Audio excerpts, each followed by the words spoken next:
Today's episode is all about the blockages in your mind that you may not even be aware of. Those blind spots or those things that are just holding you back, that are self-sabotaging you without you even knowing, and how to overcome them, how to identify them, how to accept that they exist and actually work through them. I had an amazing interview with a guy called Curtis McCullom, who I just click with on so many levels.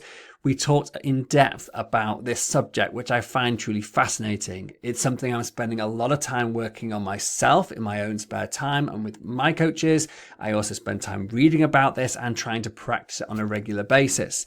Understanding how and why we are wired the way we are and how and why that affects the decisions and the actions that we take today is hugely important for us to be successful in our businesses and to live with presence, with purpose, and with freedom. So without further ado, let's jump in and get started, as this is a little bit longer than my typical interviews. This shows how much I was enjoying my time spent with Curtis and how generous he was in likes of his time. And if you love this, please do hit subscribe so you don't miss out on future episodes with fantastic people like Curtis. And do stick around to the end of this episode because Curtis talks about some free gifts he's giving away, some super valuable things that you can actually start using today, and some big discount if you do want to go and speak to Curtis and start with any of the work that he talks about in this episode. But this is one of those episodes where someone has given freely of their time, of their expertise and their value. And I hope you enjoy listening to this as much as I did recording it. So the question is this: how do entrepreneurs like us who don't have an endless supply of cash, how do we leverage the best apps, virtual assistants, automation tools and systems to scale our businesses, increase our profits and have more time to do what we love to do each day? That is the question, and this podcast will give you the answer. My name's Dr. Steve Day and this is Systemize Your Success. Hello, Curtis. Absolute pleasure to have you on the show today. Can you just give us a 2-minute introduction, who you are and why you're here, and maybe like what is the mini story behind what you do in your work? Well, Steve, this is great. Number one, thank you for having me on the show. That's number one. Number two is that this journey for me started probably almost 40 years ago. I wanted to be a motivational speaker. At that time, I was a motivational speaker, not a coach or a sales trainer. And so I studied all the greats, man. I studied Tony Robbins. I studied Dennis Waitley, Jim Rohn, all those guys, Zig Ziglar, and kind of smashed it in there. And I became a follower in financial services. So I set out and so I said, but I wanted to make sure that what I was doing was not just me talking about it, but me something being about it. And so I became number one in my company in less than a year and a half. And that's kind of where my journey started. But it took me almost 40 years to get to here. I just retired from financial services about 6 years ago. Me and my wife looked at each other and like, oh, you know what, sweetie? I not passionate about that. I'm passionate more about helping people, changing people's lives. And so here I am. So I went back and got a certification as a clinical hypnotherapist, certification and a master practitioner in neuro-linguistic programming and mental and emotional release. And I kind of set out on my coaching journey. And that's kind of why I'm here, man. Cool. I want to just touch on one thing. You mentioned NLP or neuro-linguistic programming in just your previous sentence. And I know that there are some negative connotations about that because I know that within sales it can be used, it can be seen as being manipulative. So Right. can you explain in your context, like what is the good side of NLP and how it actually can be used for the greater good? Oh, basically, well, think about it. Anything that we do or anything that's good can be used negatively, right? I mean, so Totally. NLP has not any different than that. However, when you talk about neuro-linguistic programming, neuro meaning the mind and how the mind works, and then the language is how we talk to ourselves and how we communicate with others. And the programming is actually what's actually running our current behavior. So the difference is that understanding the strategies that one uses, then they can now consciously on a subconscious level, actually change them quickly, easily, and without a lot of effort. The techniques of neuro-linguistic programming obviously is still me building rapport with you, me, you liking and trusting me. Now the difference is because I am skilled at it, that means that I can, we can get to that level faster, quicker, and more easy. So I think that's a good thing. The obviously we can obviously do something negative with anything, like I said before, but the power of it is that when a client comes to see me, we can change some of the behaviors that they're being kind of dealing with for years and years and years within minutes versus hours of talk therapy or all other things that they can actually go through. Yeah, thank you for clarifying that. This subject of reprogramming the way we are is something that I've actually talked about previously on this podcast. I've done a fair amount of reading, learning about it myself over the recent years, and my coach and I work on this a lot as well because I've realized and have seen that a lot of the assumptions that I make, the conditioning that I have, the way that my brain is wired from the 45 years of life that I've lived Yeah. has a not just a profound effect, it has every effect on the decisions I make today and how I see opportunities and how I react to circumstances or what people say or what I think they think and all these sorts of things. And so for me, this is a area where I see a huge amount of potential for personal growth. And so this subject that we're talking about here is something that's really close to me. I was mentioning this before we came on, and why, the people I picked to come on this show, I try to find people that I'm genuinely interested in your subject, and this is one of them. And I was just, again, before we came on, I was reading through the questions that your assistant kindly passed over to me, suggestions for topics to speak about. Right. And one came up, which was just absolutely on the money with regards to what we've just talked about, what I've mentioned, and also what I do as well. And the exact wording was, I said, what five questions? And one of them was, clear the mental clutter before you systemize.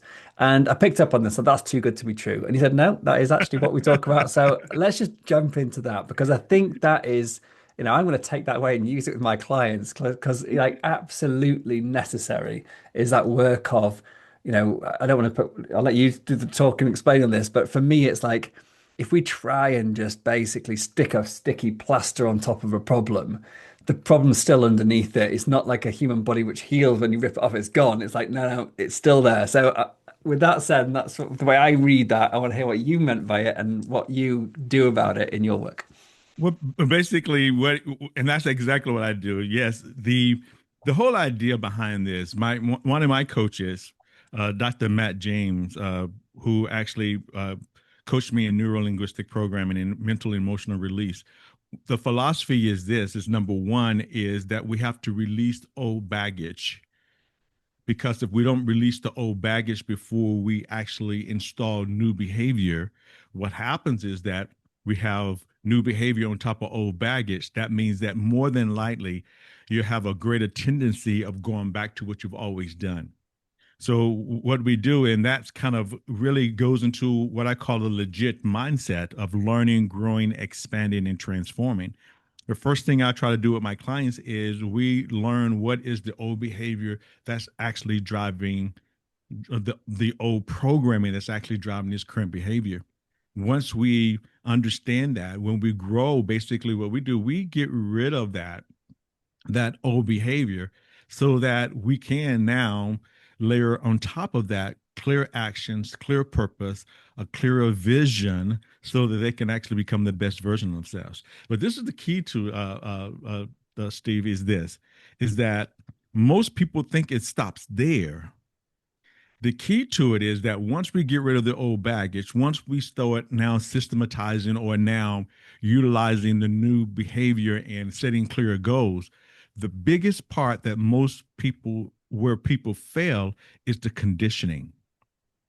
Meaning, what I do for my clients is I create what I call a bespoke daily mental supplement, which is a meditation that now reinforces the new behavior so that now they can consistently grow from that. Because this is the thing is the mind is plastic, right? And it has a tendency of going back to what it's comfortable with.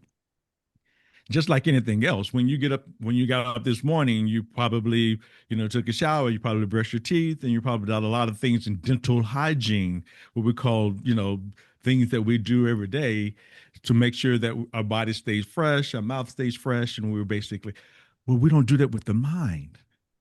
The mind needs to be daily conditioned so that when we are bombarded with all this negativity, we can now be able to kind of withstand some of it and not really succumb to a lot of the negativity that out there. I love that. I love, yeah, exercising the mind in the same way we do our body or our hygiene and stuff. It's so obvious, but yet so few of us do it. And I'll hold my hands up that I do it far less than I should and need to. So hopefully I'm going to take one thing away from this, if nothing else, is that yeah, I need to actually take it more seriously because all this work that we do and we can read all the best books and I read Joe Dispenza, which I'm sure you're familiar with, and that really opened my eyes to um, understanding that meditation and the work that you're talking about, it isn't just woohoo at all. It's actually Oh, about neuroplasticity, which I understand from my medical career. It's about right. conditioning. It's about actually the behavioral changes that we can make through actually understanding how the past has affected us and also forecasting a future that is different from our past and seeing that we have every opportunity available to us. It's not rocket science when you look at it like No, that, but it's so hard sometimes just to break through that. Like it's you see a reality that you're living in right now and you think that's it. And so how do you help people take that first step? I know you mentioned about like something just then, but what is there anything useful like takeaways we can try and apply to our lives today if we feel like as entrepreneurs we're stuck in a rut? Like you mentioned that I can think about like clearing the closet before you systemize, or like bottlenecks as well. Like what are the common things you see people as like the blind spots, the bottlenecks, whatever it is that you just think if you can just release that, like bang, you're on the first step to making these positive changes. I think the first step, Doctor Day, is this: acknowledging the fact that I have a problem. I mean, sometimes it's so simple as like they're like, "Are you kidding me?" Yeah, most of us don't want to acknowledge that there is something challenging us, right? If there's a fear, there's fear of rejection, fear of this, I'm not good enough, I'm not worthy, all of these beliefs that we currently have. By just acknowledging the fact that there is something that's challenging me or stopping me from being the best version of myself, that's the beginning of healing, because now the subconscious mind can go to work on that one thing. And so a simple thing that people can do like right now is like number one, acknowledge it. And then number two is ask the right questions. Most of the time, the questions that most people ask is why questions. I remember Tony Robbins many years ago taught me that never ask why questions, because you ask yourself a why question, your subconscious mind will come up with all the reasons why you are failing and no reasons why you should become the best version of yourself. So I'll tell people to ask questions like, what do I need to do? How can I now move forward? What is it that I can, what inspired actions do I need to be taking right now? So, and that's where the meditation comes in at, is because I truly believe that we have all the things within us to become the best version of ourselves. I truly believe it. We have all the resources. And when we tap into those resources, that we stop and go into the silence. People don't want to go into the silence. And you don't have to go a long time. I mean, just allow yourself, 5-10 minutes a day of just being present and asking yourself and allowing these messages to come up. And when they do come up, that's number three in my program, is now take inspired actions. When things do come up, what to do, how to do it, the next step you should be taking, take that inspired action. So number one, acknowledging. Number two is just allowing yourself to ask the right questions. And number three is then taking inspired actions from the things that you gather. I love it. And I know that from personal experience, so if anyone listening to this has never tried meditation in whatever form that means, whether it's breath work, whether it's just being present, being still, or whether it's some guided meditation or otherwise. I on the occasions that I've done it and really dedicated myself to it. And when I say occasions, I mean times. Right. I seem to go in and out of it, like with most Yeah. things. It's not a strong habit, like you said at the beginning. It's about keeping up these habits on a regular basis is what we need, Right. and that's again what I need to probably do more of. But the times I have done, back to my point, it like sometimes there's like the clarity can be overwhelming almost. I remember actually like just having this half an hour just doing some breath work, and at the end of it, I was almost in tears of just not in a negative way, in a super positive way. I was like happy, like I just basically just seemed to have had total clarity over something that was bothering me, and I didn't even know what it was that was bothering me until I started. I didn't go into it with a idea of, and I just want to pick up, and it's like you mentioned about like admitting you got the problem, or like asking, Acknowledge it. Yeah. acknowledging you got the problem, not admitting, not acknowledging you got the problem, and um, and sometimes you don't know what the problem is. Sometimes you can just Right. feel stuck or not moving forward, or you just observe that you're not moving forward, and that's what happened to me. But even without knowing that, it still helps. So over to you. Carry on. Yeah. And that's the whole idea, though. Think about it. I mean, it's like, think about it just like what you said. The mind, when the mind is ready, one of my beliefs is this: when the subconscious is ready to release negative energy, it'll bring it up. Meaning, like, it allows you to now to experience it. To says, okay, now I'm ready to release it. So one of the things that I share with people is with acknowledging, or this is the thing, and when you're feeling sad, and listen to the wording, this is the neuro-linguistic portion of it. I'm saying I'm feeling sad, I'm feeling off, I'm feeling something, or I'm experiencing this. I'm not saying I am sad, I am a failure. I'm not identifying with the feeling that I'm experiencing. I'm actually acknowledging I'm feeling something. Like you said before, sometimes, I mean, I tell people all the time, sometimes I come into a day where it's just like, man, what is it? I don't really know what it is that's actually bothering me. What's actually causing this feeling, this negativity or this heaviness that I'm experiencing. And sometimes just stopping, or then I share that with my wife. She says, "Oh yeah, our son, he transitioned from this life to the next about 4 or 5 years ago, 4 years ago plus, and it might just be one of those days." And then once you acknowledge it, oh, okay, that's what it is. It kind of releases the energy. This is one of the things that I was taught. A feeling is an emotion that wants to communicate with us and leave. I'm going to tell it for your audience again. I'm going to say it again. A feeling is an emotion that wants to communicate with us and leave. The challenge is that most of us try to abort the communication. You have to stop.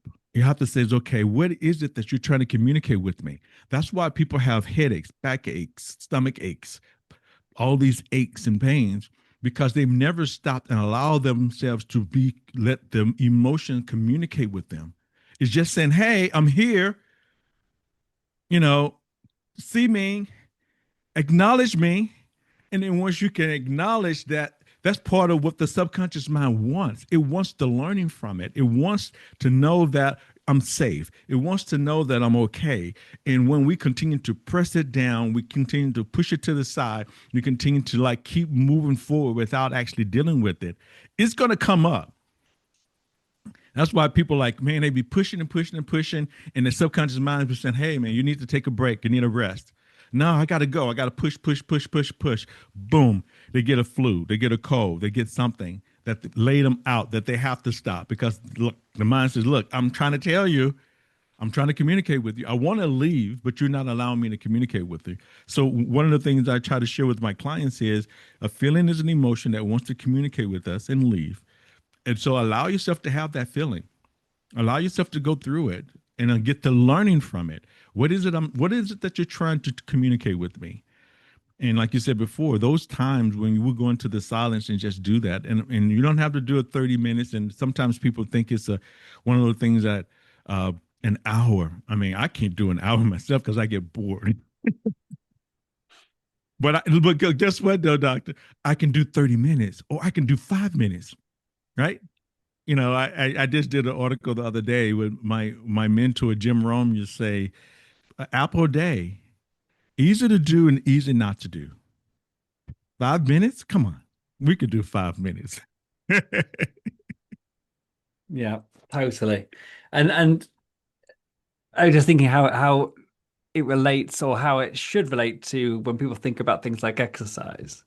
It's like Yes. most people who have never run a marathon think that's impossible, but then they could probably run half a kilometer. And that's it. And I, I know I've someone who's run 100 kilometers in a race, and that was at a time I decided I was going to do that at a time when I'd never run more than 10, maybe 12 or something like that. And the 100 was just like it was as big as most people's marathons. In fact, I even said I'd never ever run a marathon because my knees couldn't cope with it. Right. And yet, a few years later, 5 years later or something, I was running 100 kilometers, 2.5 marathons, and and it's just the same. It's just like you've got to just actually start picking away, chipping away a little bit at a time. I'm not saying you need to be running 100 kilometers or anything like that. That's not the point. Maybe it's a bad example for that reason, but it's just like whatever that goal is, Yeah, however whatever maybe it it's the is. five, maybe it's the 5K park run, that your ambitions on doing. Like, what is your mental 5K park run? Like, what's that Or, achievable? and then on top of that, what is it that in order for us to now start that new habit of allowing ourselves to feel, to experience, so that these emotions can kind of release. 5 minutes.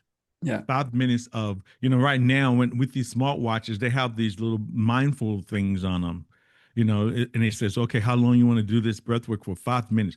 5 minutes is a great start. yeah, So to get your, it's kind of think about it's conditioning. It'd be foolish for me to try to think that I can jump into anything and just go for hours. And even when I started my workout regimen, I didn't start, now I do like 3 days a week, 45 minutes a day. I mean, 45 minutes, 3 days a week. I remember when we started doing walking, me and my wife, I remember 10,000 steps were like, oh my God, there's no way I could take 10,000 steps. And then, and we started with 300 and then 400 and 500. And now 5,000 is nothing. 10,000 is definitely durable. But we didn't start with 10,000. We yeah, started with 300. We started wherever this is the thing.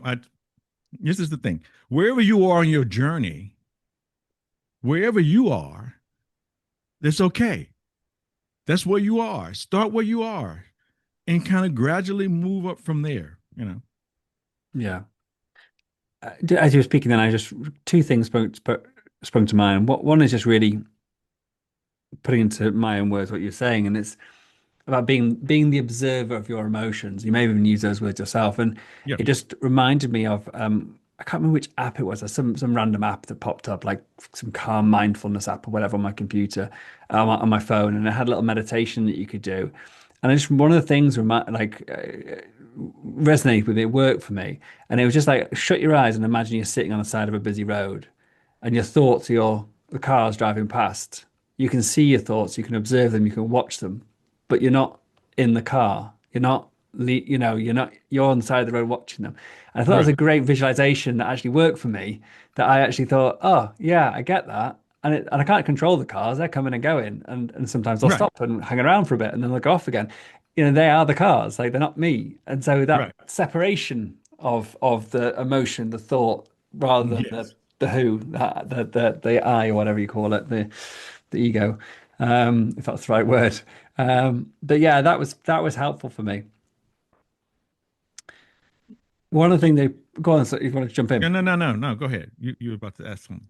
I was actually going to go back again to something you mentioned before about if we don't clear out the baggage, if we don't clear out the problems, but also about alignment as well, about the work we're doing and about that if we're not clear on our vision, and our goals, etc., before we start doing work, then actually there can be a conflict. And this Right. is just something I wanted to pick up on it because I've spent like the past 2 or 3 months working on this specific thing with my coach.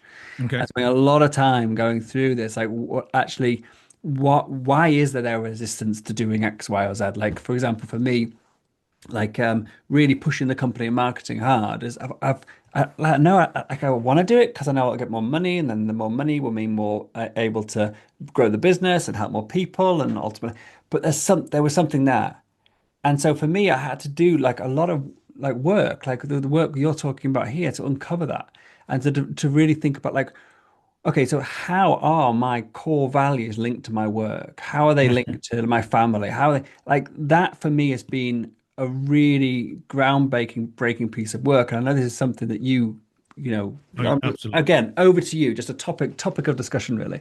Yeah. Basically, this is part of what we do. Part of it is that one of my beliefs is that our values is part of our deepest level of programming. When a person's values are out of alignment, then you're going to have that conflict. Meaning, because the conscious mind, which is only 5% of our behavior, I want to set a goal, I want to move my company forward. But our subconscious behavior and our beliefs, the 95% is actually stopping that from happening. I do a quick exercise. It's called a values and alignment session. It's a 1 hour session, and we blow that out in an hour, not weeks. I mean, literally, because what we do is I ask you one simple question: what's the most important thing to you when it comes to your career? And then what you're going to do, you're going to give me a value. And I'm going to share my values with you. My number one value is love. That's my label. The label love for me, though, means transference of energy that connects to the heart. That's number one. Number two is helping others, which for me is empowering people to achieve their fullest potential. Number three is passion, which is the driving force, the energizing purpose. And now my number four value is making money, which is the exchange of energy that sustains impactful work, growth, in benevolence, and lifestyle.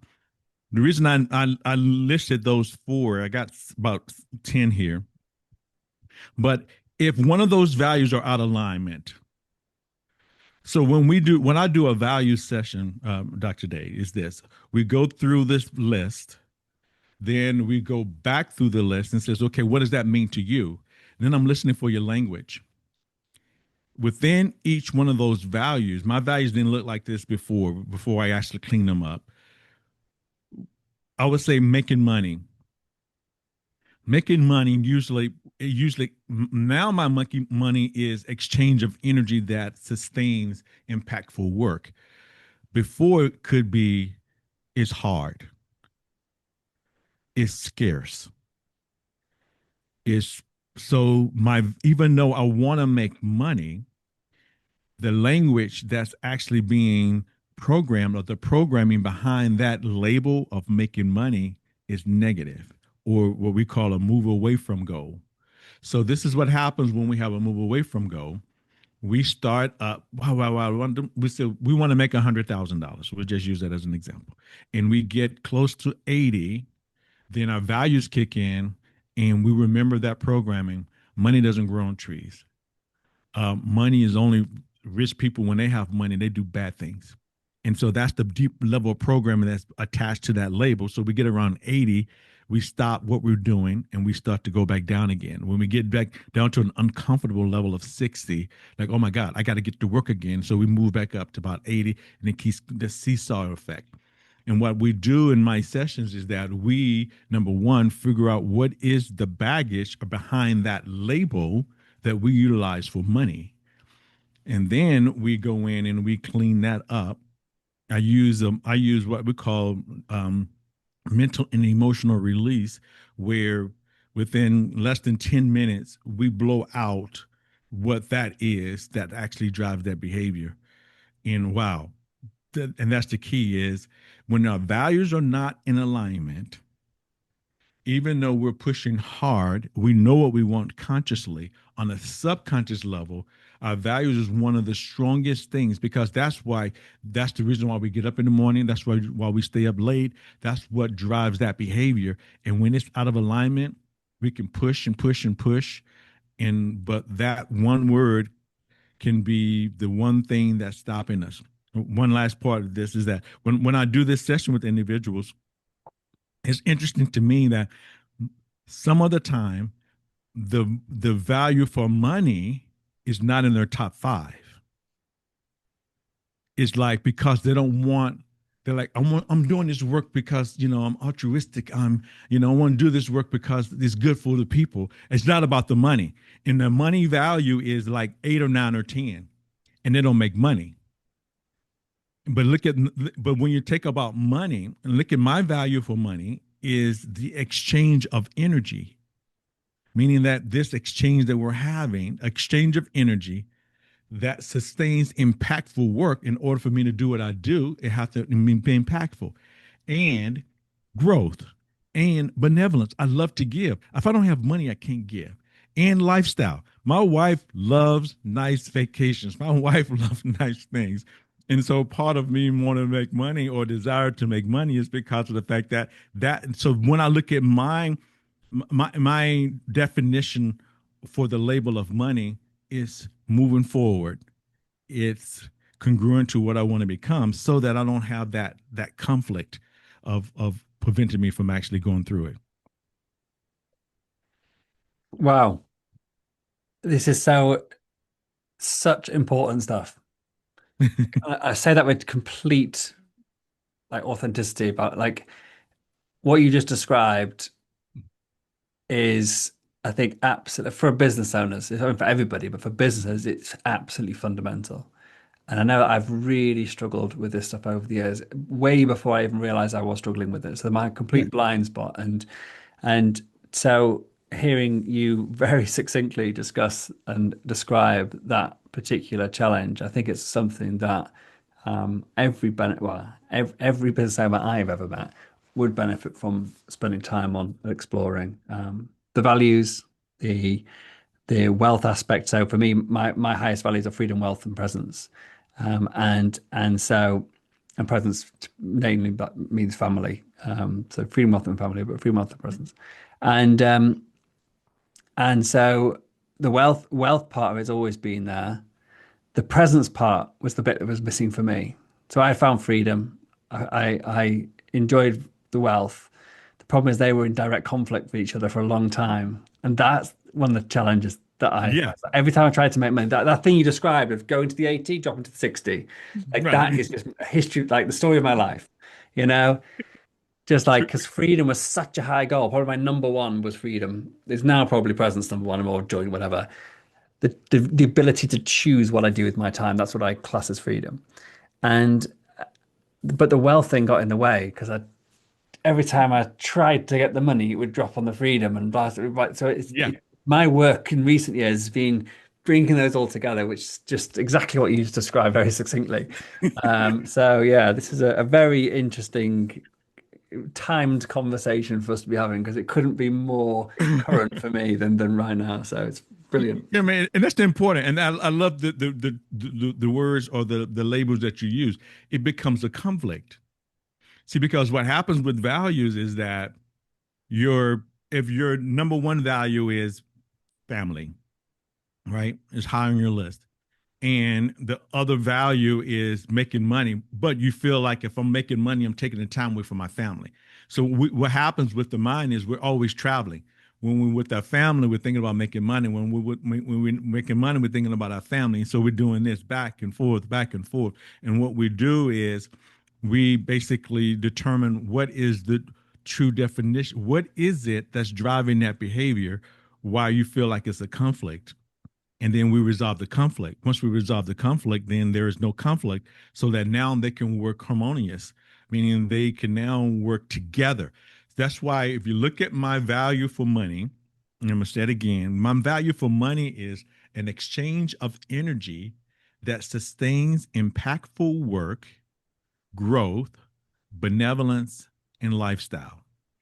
That means now everything that I do is for me to be able to give like I want to give, to have the lifestyle I deserve and I love, and I know that's part of my family, to be and have an impactful work so that I can show up in a way that people is becomes magnetic because I'm showing up in a different presence. And it has in the exchange of energy is the fact that people deserve to make money because of what is exchanged. Meaning, one of the challenges that some entrepreneurs have is that they don't want to charge money for what they do, or a person doesn't want to pay for the work that a person does, which is breaks the energy. Meaning that if I give you value, I deserve to have value given back to me in the form of something that's going to move my life forward. Because what I'm going to give you is going to transform your life. What is that worth to you? And in exchange for that, I'm not asking you for millions, but I am asking you for thousands because I've done the work, I've done the homework, and that's an even exchange of energy. And that's what people have to understand is that even though they spent 1 hour with me, that the energy that I've put into that 1 hour is years of study, is years of working. And that 1 hour is not just 1 hour of your exchange, but the hour that you spend with me, the hour that they spend with you, you bring them so much value that they should be happily giving you the exchange or the money that you're asking for. Totally. Totally. I mean, there's a I don't know if it's true or not, but there's a story about Picasso walking into a cafe. Have you heard this one? No, I have not. Picasso walks into a cafe and there's someone sat there in his French cafe and oh, it's Picasso, Picasso, hey Picasso, oh, I love your work, whatever. And she's, oh, will you draw me a picture? And so he gets a pen out, scribbles on the back of a napkin. She's just about to pick it up, and he puts his hand on it and goes, "That's 100,000 francs." And she said, "But it only took you 10 seconds to draw." No, no, it took me a lifetime to draw that. So it's like, I can't remember the exact word, but that's the expression. And it's just such a like exactly your point is it's about the fair exchange. And I think but that comes from like us valuing ourselves as individuals, as someone who can deliver that value, talking about when, like you say, if you don't have wealth up there, if you don't actually feel that for yourself and you don't feel you should be charging people in inverted commas, fair amount of money or whatever exchange of energy, exchange of value that you determine is right, then it's very hard to get the value from other people when you need something. You Yes. have to see there is a direct transfer of value, and money Yes. is just a tool exchange that we use. But actually, I completely agree. And this is something that, again, took me years of being in business to get and understand and actually truly believe, not to say, oh, yeah, I read a book Yeah. and now I believe it. Is that we will never get value from things we invest in unless we believe people get value from investing in us. You've got to see it from both Got sides that. for it to work. What you have to understand energy. The law of conservation is that energy is never lost or destroyed. It's only transferred from one source to the next. So it's like if you think about the transference of energy, is that it's moving back and forth. And when we break the energy, when we break this cycle, someone gets shorted in the process, right? And sometimes people want to give to us, and we're like, no, no, no, no, no, no, don't do that. No, when a person's trying to give you something, that's them showing their appreciation for what you do, and they want to give it to you. And sometimes we says, no, no, no, no, no, no, no, no, no. I would no. Let that person give that energy exchange so it's not broken. It's like, and that's part of this is the challenge that we have. And I think you brought up a great point is this. One of the reasons why we feel that way is because somewhere during the imprinting stage, from 0 to 7, 0 to 9, we accepted or decided a belief about around money usually. That's when we really kind of our beliefs and our values and all those things actually start to take place. Is that around that time is like when you went to the store and you're about to pick up something, and your mom says, "Son, no, no, no, no, no, no, no. That costs too much." Or no, money doesn't grow on trees. Even though there was like things that we heard or felt when we were growing up, when we accepted that belief, or they saw something on television says, "Look at those rich people. They always treating people bad." And so now that that seed that was planted when we were young still carries with us. And now we're growing. Now it's time for us to make money.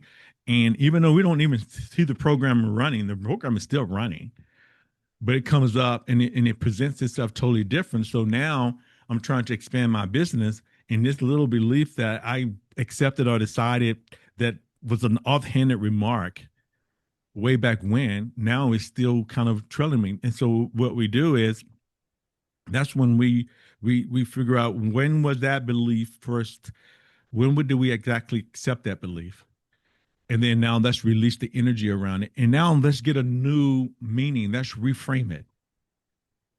So that's an empowerment versus something that's going to stop us. And that's kind of what we do is reframe it. I'm going to give you an example. This is a real true example that happened to me. Think about it like this. I am a transformational coach. I consider myself an expert, and I'm giving all these people these transformations. And in about 6 weeks or 8 weeks ago, I would say, I was like, still like, man, I'm getting these transformations. People are getting movement, but I'm still kind of stagnant here. What is it? And this is the program that was running for me. Success is hard and difficult. That was the programming.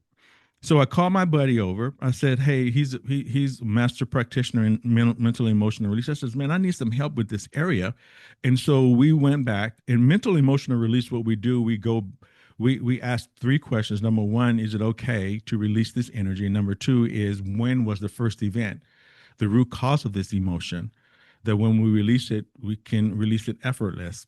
So when we did that, he asked me those questions, and then he says, okay, Curtis, if you were to know, when was it? For some reason or another, my subconscious mind says around 2. So we went to that event, looked at the event. I don't know what was happening at 2, because that's just something deep in my subconscious. But the feeling, listen to me, the feeling that I was having, that's when it happened. I just go with it with my clients. And so we float above our timeline, looking down on the event, at that event at age 2. And instead of success is hard and difficult, I says, oh, okay, I'm strong, I'm confident, and I can make it through. That's the new learning that I got from that event, looking down on it. So I've changed it from success is hard and difficult to I'm empowered, I'm powerful, and I'm confident. So we floated back, giving all the learnings to all the subsequent events that I was saying success is hard and difficult.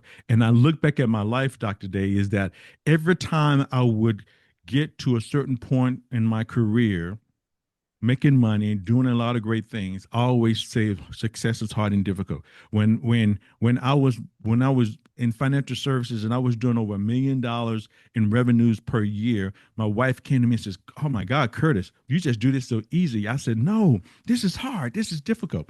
And this is the crux of the story. So I was curious, and I called my mom. I says, "Mom, what was happening in my life at age 2, around age 2? I didn't know." She says, "Oh, sweetie," this is what she said. "Oh, you were being potty trained because I didn't want 2 babies in diapers at the same time. You're around 18 months. And this is what she said. It was hard and difficult for you to be potty trained."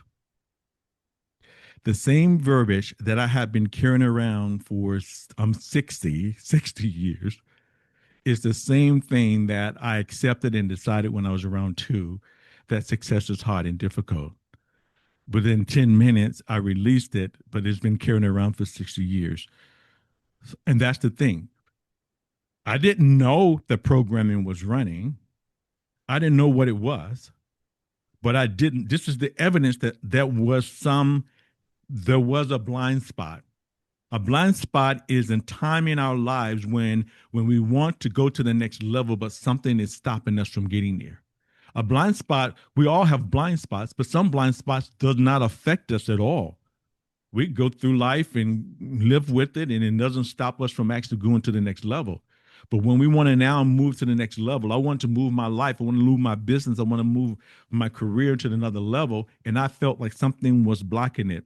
That's the blind spot, and that's how we got it released. Wow, that's awesome. Very, very cool. I yeah, lots and lots of things buzzing around my head. We could go on for hours on this subject. Oh, It is a subject that I'm so interested in it because it's sort of always been there in the back of my mind as something like even when I'm in my 20s, I read a book by the Dalai Lama, which was all about neuroplasticity in children and about talking about not destructive emotions. There's another one I can't remember exactly, and it's about basically people that grow up with persistently depressive personality types, mhm. and about and how actually even adults, this was going back 25 years now, and they realize that even in adults, unlike the traditional thinking, was that we do have brains that can be rewired simply through different experiences today, or through the work that you're talking about, like fast tracking that, which is actually about doing the gym work to allow you to go and run a marathon, which Yeah, are like, you can either go outside and walk yourself to a marathon, or you can get a personal trainer, you can hit the gym, yeah, do specific exercises and do far like training and all the rest of it, and you get there quicker. And yeah. I think like that to me, since that early age, that seed was planted. I love neurology when I did medicine, just because of this idea about this big blob of mass in the middle of our heads, which we pretty much don't understand on so many levels, but we can see the effects of the work that we do, even if we don't understand the mechanics of how it's actually working on a physical level in some Right. ways. And we know about neurons and about pathways, etc. And we can Right. actually increase those pathways by visualizations and about. So this stuff makes sense to someone who has studied at a very basic level neurology. Right. But it's more the effect, more the outcomes, more the change in personality or change in behavior or change in, life, as a result. That's fascinating to me. And we could get into the whole world of quantum thinking as well, but that will be for another day. But today, just because of time, I'm going to have to draw this to a close. Yeah. But it has been absolutely wonderful speaking with you, Curtis. Before I go, and I'm going to ask you a couple of questions before you do jump off. How can people get hold of you if they want to learn more about what you do, your work, or if they want to get in touch with you? Basically, they can, number one, I do have a YouTube channel, Curtis McCullum, at Curtis McCullum, on YouTube. You can like and subscribe to me there. Also, you can find me on LinkedIn, um, at Curtis McCullum on LinkedIn, and you can DM me there. I don't know if my assistant gave you any freebies or not, but we can Yeah, we've got. also. I have a link to your Legit Mindset landing page or web page, I should say, Okay. um, which I will have in the thing. But if there's anything else you'd like me to add, Yeah, what basically, it yeah. is now, we'll stick to it. I'll have her probably sing you something today. We just did. We've been giving away for audiences like this it's a is the is the anxiety reframe model that I created. That we normally is a $27 value. I mean, it's like a $200 value. We normally do it for like $27, and so we can drop that in here for you. And also, what we do is that session, the one session that I do, it's a $500 session, and we do it for $97. Is the values alignment and values session, discovery and alignment session. It's an hour with me. Instead of spending an hour of actual dollars, we do it for like $97 for people. That to me, that one session could be a life changer for a lot of people. And I put it at a price point so people can at least get on this journey. And so I have my assistant to kind of shoot those two things over to you. Uh, Both of those are very value oriented, and I think your audience can actually benefit from both of those. Awesome. Absolutely brilliant. Yeah, yeah. And we'll get those in the show notes and you'll find them on our webpage as well. If you go to systemizeyoursuccess.com and find this episode, and on there you'll find all the links, as well as on the show notes on most of your favorite podcasty channels and on our YouTube channel as well. You should have all the links in there. So wherever you're listening to this, basically, you should be able to find what Curtis is talking about. And just in case you're like me and you're dyslexic and have no idea how to spell anything at all, Curtis McCullom is CurtisMcCullom. So it's MCCULLOM. Just in case, yeah, as I say, like me, and you couldn't spell for, can't spell for toffee. Fantastic. Curtis, before you go, I have two questions I want to ask you. First one is a techie geeky question. I'd like to ask everybody, what are you playing with in terms of apps, technology, browser plugins, or gadgets at the moment? Really and truly, I'm really getting into Chat GTP. I mean, it's fascinating to me. I mean, it's like it's kind of really my business, and now it's communicating with me on a different level, and I'm just like, oh my god, it's like this is fascinating because I can do things faster, quicker, and easier, and it's learning my behavior and learning my business and learning, and I'm teaching it, okay, no, no, no, no, that's not this what it should be. Or I did something on anchoring where you can instantly go back into a state or emotion, and it did something. I said, no, no, no, this is what I want. 1, 2, 3, 4, 5. So that's one of the biggest things I'm just really geeking out on right now. Yeah, same here. And are you building GPTs for these things, these models that you're working on, or are you just using chat threads? I'm just using chat for it. I'm Cool. basically basically I'm using chat for it, and then I'm actually just it allows me to now speed up my creativity. Yeah. Just like you, I have a little dyslexia. So when I was growing up, I didn't understand why it was just difficult for me to read, and now I have to understand certain things. And you mentioned that earlier. I just thought, like, that's Yeah. interesting. Yeah, yeah, no, totally. I two little things. So firstly, check out you subscribe to my podcast because I'm gonna order. I'll let you know in future in due course. I'm gonna do a little training on prompt engineering. I'll do it live on the podcast as well, or maybe a certainly edited version on the podcast, not live, because that is something I'm spending a huge amount of time doing, Really? training some crane for my clients. I've already created some in-house training and some GPTs for writing GPTs, sort of like models for building models within ChatGPT, because one Yeah. of the problems is about writing good prompts is half the problem. Unless you've got a background in software engineering, then you can write a prompt and you can give it the things it describes. What's the goal? What's the context, etc., etc. But if you want to get anything more complex or anything more conditional, like it's quite difficult. And so I spent a long time creating a prompt for writing prompts, which works really, really well. And just about building GPTs. So what you're describing now, we were starting to build GPTs for each area of our business. So if I want to Beautiful. talk to it about marketing, I have a GPT specifically. So I feed it with background information and knowledge and learning, all the knowledge documents, so that whenever I want to do some work on marketing, I can go straight to that one, and it's got all of the history I want it to have, but it isn't just a single chat history.